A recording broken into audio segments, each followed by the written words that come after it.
El tema de la Tierra plana ha pasado de ser un asunto de 4 locos, a algo que mueve a millones de personas, a pesar de que el sistema intenta censurar, insultar y desprestigiar a todo aquel que hable de ello o tan solo quiere exponer su teoría. La realidad es que actualmente resulta más difícil probar que la Tierra es esférica que plana. Y ahora en el grupo de terraplanistas hay toda clase de científicos, demostrando los múltiples engaños a los que el sistema nos ha sometido. Aquí os expongo las famosas 30 pruebas de que la Tierra es plana, aunque actualmente hay más de 200 pruebas que casi cualquiera puede comprobar. Si la Tierra fuera una esfera, deberíamos poder observar su curvatura en el mundo físico real. Sin embargo, todas las pruebas y experimentos que se han realizado para intentar detectar esta supuesta curvatura han dado un resultado nulo. Prueba número 1.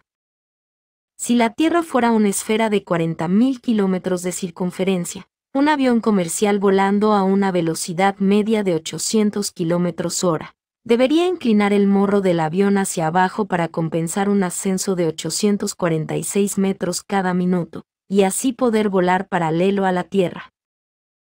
Si no lo hiciera después de una hora de haber despegado, el avión estaría a unos 50 kilómetros más arriba de lo esperado, y seguiría ascendiendo unos 50 kilómetros cada hora hasta llegar al espacio exterior. Sin embargo, los pilotos jamás tienen que realizar tal maniobra compensatoria, sino que cuando el avión llega a su techo absoluto, es decir, la mayor altitud a la que un avión puede mantener el vuelo nivelado, el piloto simplemente mantiene su trayectoria de forma nivelada, sin preocuparse de tener que ajustar el morro del avión para no acabar en la órbita espacial.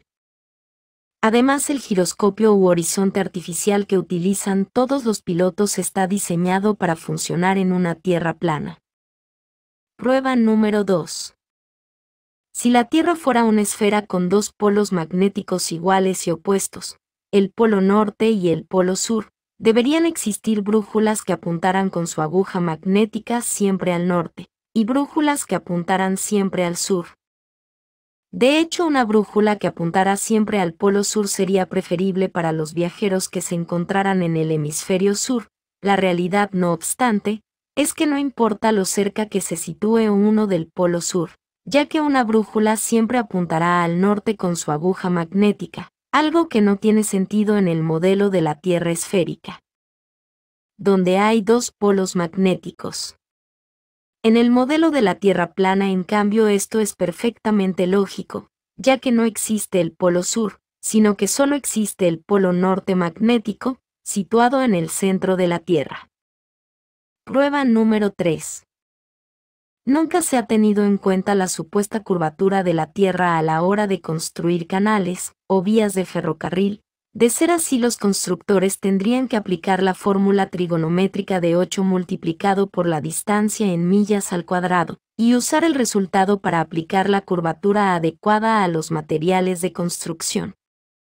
Algo ridículamente complicado de llevar a la práctica, especialmente cuando se construyeron las primeras vías de ferrocarril. La realidad es que las vías del tren se construyen y posicionan de manera totalmente horizontal y plana, y los canales, túneles y otras construcciones similares se construyen de la misma manera, sin tener en cuenta lo más mínimo la supuesta curvatura total de la Tierra, y teniendo únicamente en cuenta pequeños desniveles dentro de la planicie total.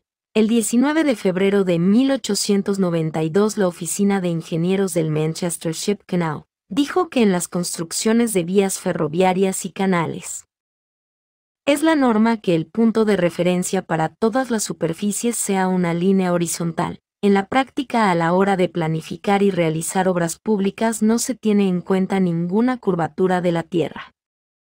En el Birmingham Weekly Mercury del 15 de febrero de 1890, un ingeniero con 30 años de experiencia escribió sobre su trabajo con vías ferroviarias. Es bien sabido entre los profesionales del sector que los cálculos y procesos que harían falta para incluir la curvatura de la Tierra en nuestras construcciones son imposibles de llevar a la práctica.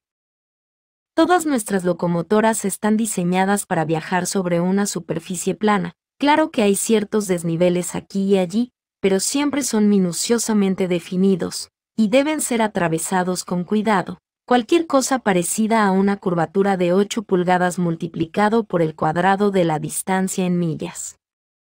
No sería sostenible para ninguna máquina existente. Solamente podemos reírnos de la gente que nos felicita por llevar a cabo tales proezas como hacer circular trenes sobre una superficie esférica. Las curvas en una superficie plana horizontal ya son suficientemente peligrosas. Las curvas en vertical serían 10 veces peores.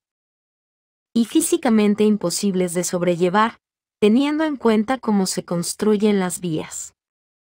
El ingeniero W. Winkler escribió en el Earth Review de octubre de 1893 lo siguiente: como ingeniero con muchos años de experiencia, veo que la absurda idea de tener en cuenta la curvatura de la Tierra solo está presente en libros de texto. Ningún ingeniero soñara con tener en cuenta algo así. He proyectado muchos kilómetros de vías ferroviarias y de canales y la curvatura de la Tierra jamás ha sido, ni pensada, ni tenida en cuenta. Prueba número 4. El río Nilo tiene una longitud de 6.800 kilómetros. Si la Tierra fuera una esfera de 40.000 kilómetros de circunferencia según la trigonometría esférica, la primera mitad de este río, 3.400 kilómetros, debería estar fluyendo hacia arriba por una cuesta de 800 kilómetros de altura, sin ningún tipo de fuerza que lo impulse. El agua nunca fluye hacia arriba. En este caso, el nacimiento del Nilo se encuentra en el río Cajera a una altura de 2,7 kilómetros, por lo que es imposible que el río tenga la fuerza suficiente como para subir una cuesta de 800 kilómetros de altura. Algunas personas dicen que en realidad el Nilo no fluye hacia arriba porque en el espacio no hay ni arriba, ni abajo. Lo que parecen olvidar es que el río Nilo se encuentra dentro de la Tierra, y no en el espacio exterior. Algunos también dicen que la gravedad atrae al río Nilo hacia el centro de la Tierra, y que por eso es capaz de fluir hacia arriba. Lamentablemente el comodín de la gravedad no funciona, ya que si la gravedad puede hacer que un río fluya hacia arriba por una cuesta de 800 kilómetros, debería poder hacer lo mismo con todas las demás aguas del mundo. Uno solo tiene que pensar si alguna vez ha visto el agua fluir hacia arriba sin alguna fuerza que la impulse. La respuesta evidentemente es no. Tal sinsentido va en contra de las leyes de la física y del sentido común. El Nilo fluye hacia abajo hasta desembocar en el mar como todos los demás ríos. Esto no es posible en una tierra esférica donde el Nilo debería fluir hacia arriba por una cuesta de 800 kilómetros. Pero sí es lógico y posible en una tierra con la superficie plana, donde cualquier desnivel, en este caso el río Cajera a 2,7 kilómetros de altura, permitirá que el río fluya hacia abajo, hasta desembocar en el mar. Prueba número 5. Con los avances tecnológicos es cada vez más fácil comprobar que la Tierra no es una esfera como nos habían contado. Ahora es posible mandar globos a gran altura con una cámara, para poder ver el horizonte por encima de los 33.000 metros. En YouTube se pueden encontrar cientos de estas grabaciones hechas por aficionados a más de 33 kilómetros de altura, y todas muestran un horizonte completamente plano, en un intento desesperado por mantener la teoría de la Tierra esférica con vida. Los expertos modernos afirman que para apreciar la curvatura terrestre hay que ascender a más de 80 kilómetros o más de 100 kilómetros de altura, aunque no aportan ni una sola prueba o cálculo matemático que respalde esta afirmación. No obstante, al hacer nosotros mismos los cálculos matemáticos, vemos que la curvatura sí debería ser claramente apreciable a esas alturas. Prueba número 6. Muchos vuelos comerciales realizan rutas que no tienen ningún sentido en el modelo de la Tierra esférica, dando vueltas enormes y ridículas, en vez de escoger el camino más corto en línea recta para ir de una ciudad a otra. Ejemplos de estos vuelos son los de Seattle a Dubái, Londres a Tokio, Moscú a Los Ángeles, Moscú a Nueva York, San Diego a Londres, San Francisco a Múnich, Tokio a Frankfurt, o Toronto a El Cairo. Sin embargo, estas rutas ridículas e inexplicables en el modelo esférico tienen todo el sentido del mundo cuando son proyectadas sobre el mapa de la Tierra plana, donde vemos que en realidad son líneas rectas entre las ciudades mencionadas. Prueba número 7. Muchas personas argumentan que si la Tierra fuera plana deberíamos poder ver, por ejemplo, el Everest desde cualquier parte del mundo, y que esto no es posible debido a la curvatura de la Tierra. No obstante, estas personas parecen olvidar que la visión humana tiene un límite, que cuanto más se aleja un objeto de nuestra posición, más pequeño se hace. Si ponemos cualquier objeto delante nuestro y lo vamos alejando, llegará un momento en el que debido a la simple perspectiva ya no veremos este objeto. Existen además cosas como la niebla, las nubes, las partículas de polvo, las partículas de agua, la densidad del aire y otras condiciones atmosféricas que afectan enormemente a la visibilidad de los objetos en la distancia. Todo esto explica perfectamente por qué no podemos ver el Everest o cualquier otro objeto a una cierta distancia, sin la necesidad de recurrir a la supuesta curvatura de la Tierra. Prueba número 8. En el año 240 a.C. Eratóstenes calculó la circunferencia de la Tierra, y supuestamente probó que era esférica, usando dos palos situados a una distancia concreta, midiendo la diferencia de longitud de las sombras que proyectaban estos dos palos. Este experimento se basaba en que los rayos del Sol entraban a la Tierra en ángulos paralelos, como cabría de esperar si el Sol estuviera a 150 millones de kilómetros de distancia, tal como nos han dicho siempre. Sin embargo, esta supuesta prueba de la esfericidad de la Tierra contradice el hecho observable de que los rayos del Sol forman ángulos convergentes, creando una pirámide a través de las nubes, lo que se llama rayos crepusculares. La explicación oficial de los rayos crepusculares es que la atmósfera terrestre refracta la luz solar, y por eso se crea la forma piramidal, si este fuera el caso. La prueba de los dos palos de Eratóstenes no sería válida, ya que se basa precisamente en que la luz solar entra en ángulos paralelos. Esto nos lleva por tanto a dos posibilidades: 1, que la atmósfera refracta la luz solar, pero Eratóstenes estaba equivocado sobre la esfericidad y el tamaño de la Tierra, o 2, Eratóstenes tenía razón. Pero la atmósfera no refracta a la luz solar, y por lo tanto los rayos solares crepusculares prueban que el Sol está muy cerca. Cualquiera de las dos opciones presenta un grave problema para el modelo heliocéntrico. Prueba número 9. El horizonte siempre se encuentra al nivel de los ojos, o del ojo de la cámara, sin importar a qué altura se encuentre el observador. Si la Tierra fuera una esfera sin importar su tamaño, al ascender en altura el observador tendría que mirar necesariamente hacia abajo cada vez más con tal de ver el horizonte. Sin embargo, en la realidad no importa cuánto ascendamos, que nunca tendremos que mirar hacia abajo para ver el horizonte, algo que solamente es posible en un plano. Prueba número 10.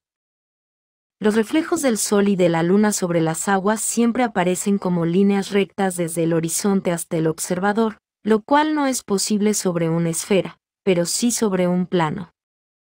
Prueba número 11. Un instructor del sistema de misiles Sparrow de la Marina de los Estados Unidos ha confirmado en varias entrevistas públicas que el sistema de rastreo de estos misiles tiene una variabilidad en la línea de detección del objetivo de tan solo 2 grados. La distancia entre el lugar de lanzamiento del misil y el objetivo suele ser de unos 80 kilómetros, y el radar de detección se encuentra normalmente a 2,5 metros por encima del nivel del mar. Ya que los objetivos de estos misiles suelen ser aeronaves que vuelan casi rozando el mar para no ser detectados, según la trigonometría esférica. Si la Tierra fuera un globo de 40.000 kilómetros de circunferencia, la aeronave a 80 kilómetros de distancia estaría a unos 500 metros escondida detrás de la curvatura terrestre.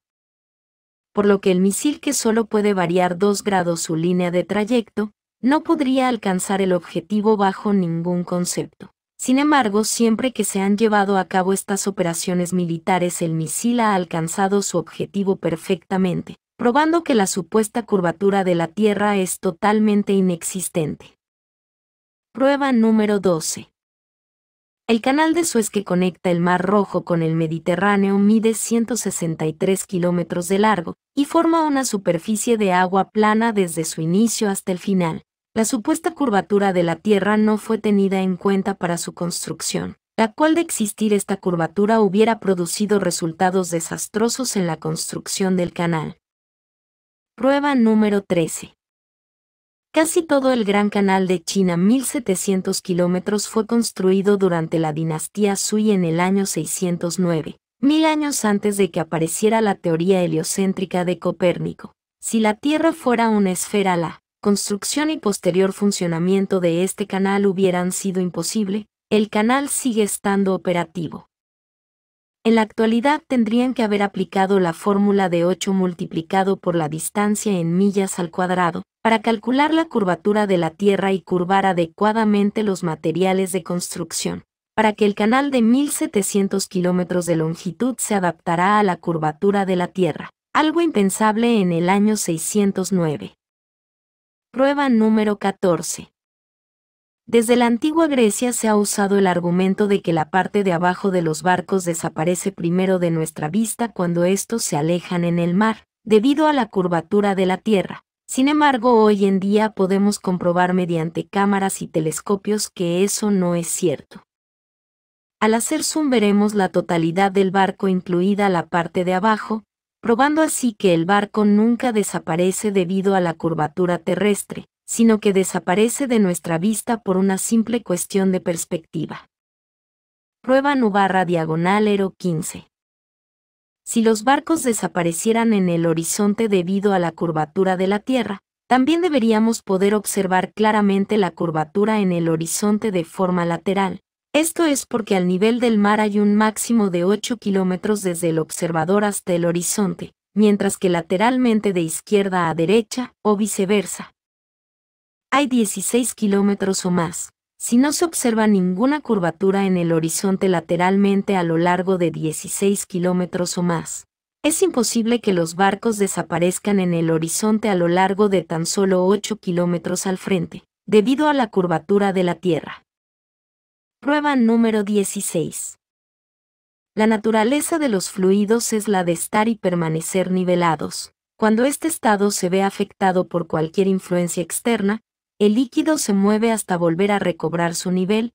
M.R. Lynn del Royal Observatory de Greenwich en su First Principles of Natural Philosophy escribió: la superficie de un fluido en reposo es la de un plano horizontal. Si alguna parte de esa superficie fuera más alta que el resto, las partes del fluido que estuvieran por debajo ejercerían una presión más grande sobre las partes circundantes que la presión que reciben de ellas, por lo que habría un movimiento de las partículas, hasta que ninguna estuviera más elevada que las demás, es decir, hasta que la superficie del fluido fuera un plano horizontal. Si la Tierra fuera una esfera, la superficie de las aguas debería presentar cierto grado de curvatura, pero lo que vemos en la realidad es que las aguas están totalmente niveladas, mares, ríos, lagos, etc.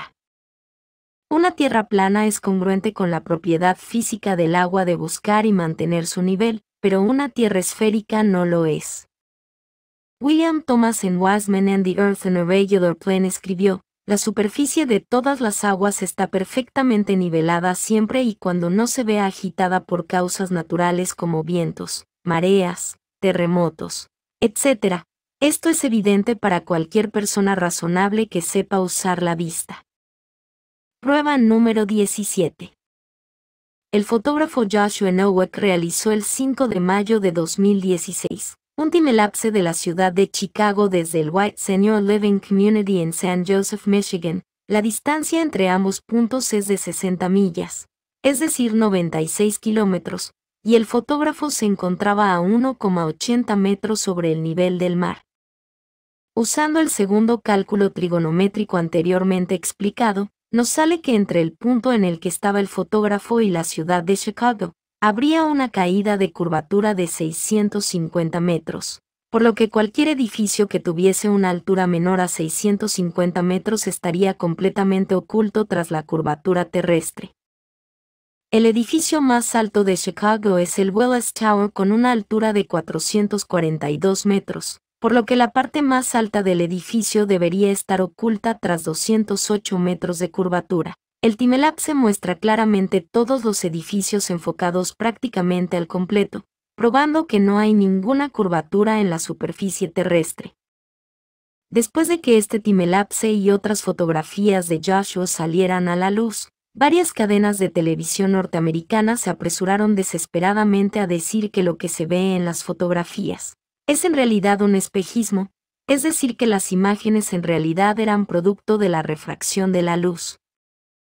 Dicen que la diferencia de temperaturas en la atmósfera hace que la luz se doble en el horizonte y cree una ilusión óptica. El problema de esta forzada explicación es que los espejismos se diferencian por presentar una imagen claramente distorsionada o invertida. Y en el timelapse de Noki se puede ver la ciudad de Chicago durante 15 o más horas seguidas con una imagen nítida y detallada. Prueba número 18. Si la Tierra fuera una esfera no habría muchas diferencias en el periodo de un año entre el clima del Ártico en el norte y el clima del Antártico en el sur. Sin embargo, encontramos que en el Ártico existen unas 130 especies de mamíferos, 280 especies de aves, 3.000 especies de insectos, 450 especies de peces, algunos reptiles y anfibios, y cerca de 3.000 especies de flora o vegetación. Por el contrario, en el Antártico la fauna es muy escasa, y se encuentra casi en su totalidad en el océano. La única especie que pasa el invierno antártico sobre el hielo es el pingüino emperador. La flora es prácticamente inexistente, y se reduce a algunos musgos, algas y líquenes. En Islandia, que se encuentra a 65 grados latitud norte, hay cientos de especies de aves, y decenas de especies de mamíferos terrestres, como zorros árticos, osos polares, renos, bisoñés, ratas y ratones, ovejas, pollos, reses, cabras, perros, ponis islandeses o conejos.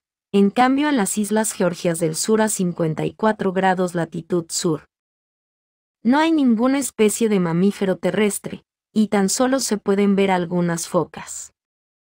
La zona del Polo Norte es sustancialmente más caliente que el sur, con temperaturas medias en invierno de menos 34 grados y en verano de 0 grados, mientras en el sur la temperatura media en invierno es de menos 65 grados y en verano de menos 25 grados.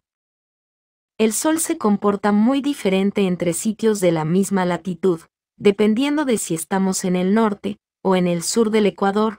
Los días más largos de verano en el norte son mucho más largos que en el sur, y los inviernos más cortos en el norte son mucho más cortos en el sur. Todas estas claras diferencias climáticas no tienen ninguna explicación satisfactoria en el modelo de la Tierra esférica, donde el Sol alumbra lo mismo en el Ártico y el Antártico a lo largo del año, pero en cambio sí que pueden ser perfectamente explicadas en el modelo de la Tierra plana, donde el Sol completa su círculo por encima de la Tierra cada 24 horas. Y cambia de trópico a trópico cada 6 meses. El Sol viajará mucho más rápido por la gran circunferencia del sur, para poder completar su vuelta en las mismas 24 horas que tarda en completarla en el pequeño círculo central del norte, y por tanto el sur recibirá mucha menos luz y calor solar que el norte a lo largo del año. Prueba número 19. Una supuesta prueba de que la Tierra es esférica es la posibilidad de dar la vuelta al mundo partiendo desde un punto y volviendo a él. No obstante, esto puede ser igualmente logrado en la Tierra plana, volando o navegando alrededor del círculo terrestre, teniendo siempre el norte a nuestra derecha o el norte a nuestra izquierda. En la Tierra plana el polo norte se sitúa en el centro del círculo terrestre, y el sur es toda dirección que emana de este centro. Si uno avanza en una dirección que no le acerca ni al norte ni al sur, entonces estará yendo hacia el oeste o hacia el este, es decir, ir hacia el este o hacia el oeste. Es ir en un patrón circular con un mismo radio alrededor del polo norte magnético. Dar la vuelta al mundo es simplemente ir en una dirección con el norte siempre a la derecha o a la izquierda, dependiendo de si se hace una circunnavegación de este a oeste o de oeste a este. Por tanto, lo que se cree que es una vuelta al mundo sobre una esfera en realidad es una vuelta circular alrededor de un plano. Nunca se ha hecho la vuelta al mundo yendo hacia el norte, o hacia el sur, es decir, haciendo una circunnavegación pasando por los polos. Esto es porque la única vuelta al mundo que se puede hacer en una tierra plana es de este a oeste, o de oeste a este. Evidentemente las autoridades han tenido que mostrar supuestos casos de circunnavegaciones pasando por los polos, con tal de mantener con vida su teoría de tierra esférica. La primera supuesta circunnavegación pasando por los polos la hizo Sir Ranulph con la expedición Transglobe británica en 1982. Pero lejos de ser un explorador normal y corriente, resulta que Sir Ranulph es un noble, tercer barón de Canterbury y primo de la familia real británica, ha salido en varias películas y series de televisión, e incluso fue candidato a hacer de James Bond cuando Roger Moore interpretó finalmente ese papel. De hecho, hay un documental sobre esta supuesta circunnavegación por los polos con el de protagonista. El documental más bien parece una producción de Hollywood, con cámaras que están siempre en el sitio adecuado para grabar las mejores escenas. Además participa casualmente en Norwood, una organización caritativa judía de las más antiguas de Gran Bretaña. Esta organización estaba patrocinada nada más y nada menos que por la reina de Inglaterra, y está financiada por Sir Evelyn Robert Adrian de Rothschild, de la infame familia elitista de los Rothschild. Viendo todo esto, no es extraño pues que la élite utilice a uno de los suyos como supuesta prueba de que es posible circunnavegar la Tierra esférica pasando por los polos. Prueba número 20. En el año 2012 Felix Baumgartner realizó un salto patrocinado por Red Bull en el que batió varios récords, al lanzarse en caída libre desde los 39.000 metros de altura. Después de haber ascendido en globo tripulado a la estratosfera, muchos dicen que la grabación de este evento es una prueba de que la Tierra es esférica, ya que la cámara que había en el exterior del globo tripulado mostraba una Tierra con una gran curvatura en el horizonte. Sin embargo, la curvatura que muestra la grabación, demasiado exagerada incluso para el modelo esférico, se debe a que la cámara era una GoPro que usaba la lente ojo de pez, la cual curva la imagen de una forma muy notoria. Por el contrario, la cámara que había en el interior del globo tripulado usaba una lente normal y mostraba un horizonte completamente plano y al nivel de los ojos, a una altura aproximada de 39.000 metros, probando que el horizonte en realidad es totalmente plano. Prueba número 21. Un argumento común, usado en contra de la teoría de la Tierra plana, es el de decir que los vuelos en el sur no cuadrarían en el mapa plano. Por ejemplo, los vuelos de Santiago de Chile a Auckland, o Santiago de Chile a Sydney, en vez de tardar 13 o 14 horas tardarían el doble o el triple en el mapa de la Tierra plana. Ya que en este mapa parece que las dos destinaciones estén muy separadas. Sin embargo, esta afirmación es completamente errónea, ya que el mapa de la Tierra plana, el mapa de Gleason o azimutal, es equidistante. Esto quiere decir que cada celda que se ve en el mapa representa la misma longitud y anchura que las demás celdas. Por lo que las celdas que parecen tan grandes en la parte exterior del mapa, es decir en el sur, en realidad son iguales a las que hay en el centro, es decir el norte. Cada celda en el mapa representa unos 1.300 kilómetros de ancho y 2.500 kilómetros de alto. Una vez sabido esto, vemos que la distancia entre Santiago de Chile y Auckland es de 9.700 kilómetros en ambos mapas, por lo que los tiempos de vuelo en el sur cuadran perfectamente en el mapa de la Tierra plana. Prueba número 22. Las autoridades dicen que la Antártida es el continente de hielo situado en el extremo sur del globo terráqueo. La realidad, no obstante, es que la Antártida es la circunferencia exterior de hielo que rodea a la Tierra. En la Antártida se encuentran los grandes muros de hielo que rodean a la Tierra, y hacen de recipiente para los océanos. Mucha gente se pregunta dónde está el borde de la Tierra plana, pero teniendo en cuenta que la Tierra está rodeada por estos enormes muros de hielo, hablar de un borde de la Tierra carece de sentido. Prueba número 23. Desde la isla de Oahu se puede ver la isla de Kauai tal y como confirma Thierry Robinson con numerosas fotografías y grabaciones tomadas a 60 metros sobre el nivel del mar. La distancia entre ambas islas es de 174 kilómetros, y el punto más elevado de Kauai es el pico Kauai-Kini a 1598 metros sobre el nivel del mar. Una vez calculada la supuesta caída de curvatura que tendríamos que observar, nos salen 2.354 metros, por lo que desde Oahu no se podría ver nada que estuviera en la isla de Kauai, y que no estuviera por encima de los 2.354 metros. Sin embargo, el punto más alto, el pico Kauai-Kini, está a tan solo 1.598 metros, por lo que faltarían 756 metros para que pudiera ser visto desde Oahu. Prueba número 24. Si la Tierra fuera una esfera, la distancia alrededor de su superficie a 45 grados latitud sur no podría ser muy diferente a la que hay a 45 grados latitud norte. Sin embargo, navegantes y pilotos se encuentran con que la distancia alrededor de la Tierra en esa latitud sur es como mínimo el doble a la que hay en la misma latitud norte.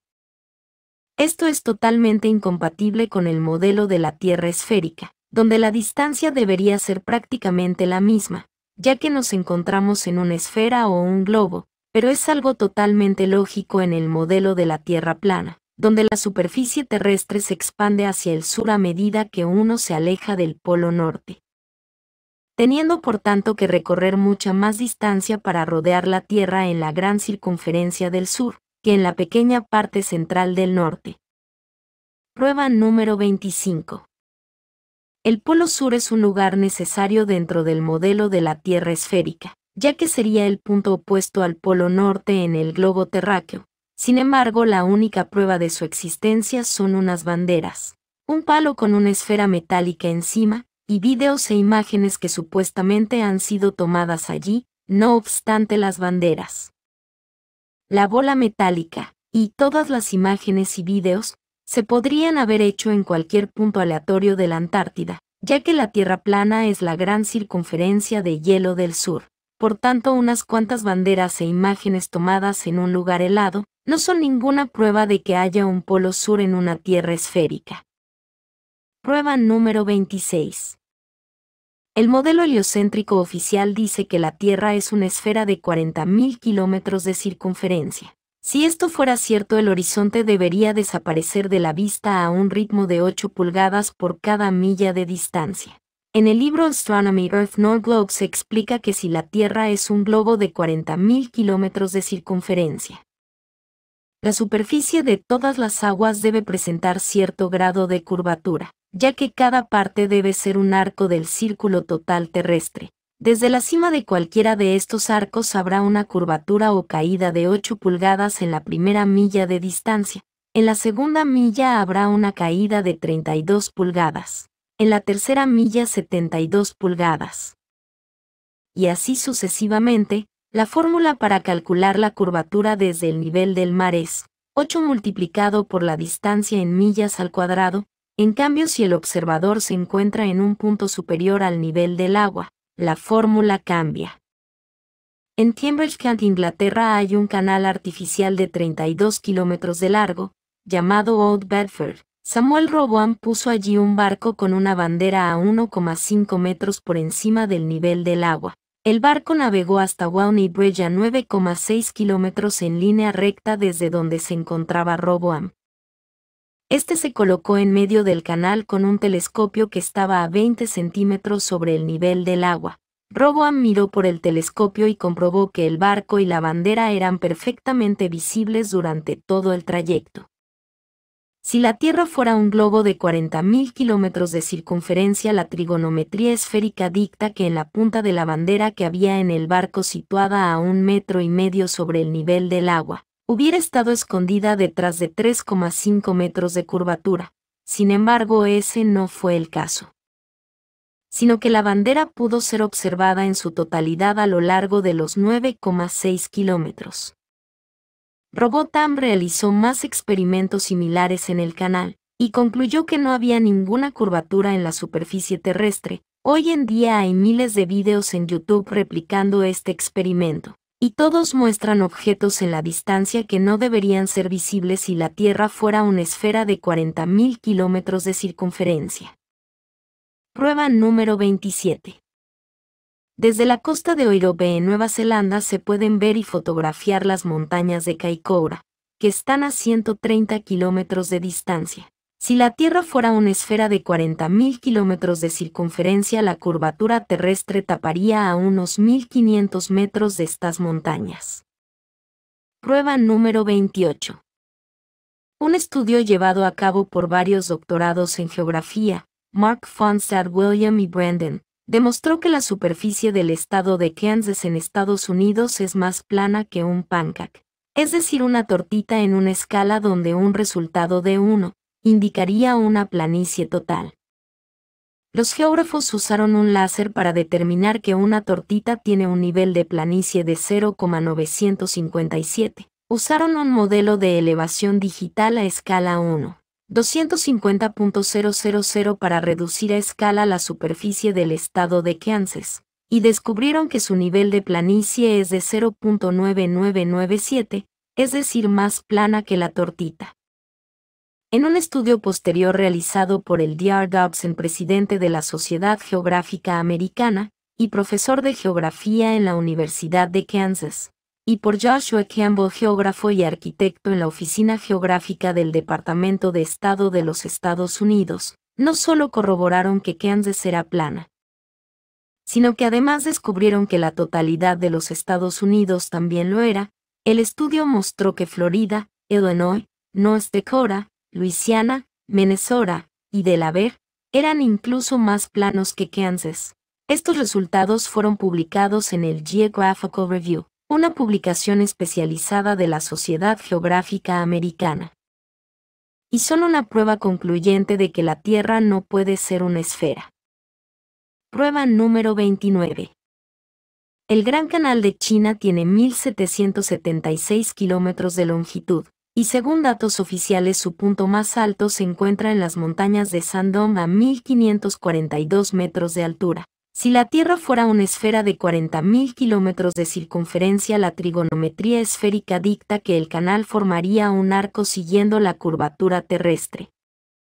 Y su punto más alto estaría en el centro, a una altura de 694 metros y no a tan solo 42 metros como sucede en la realidad. Prueba número 30.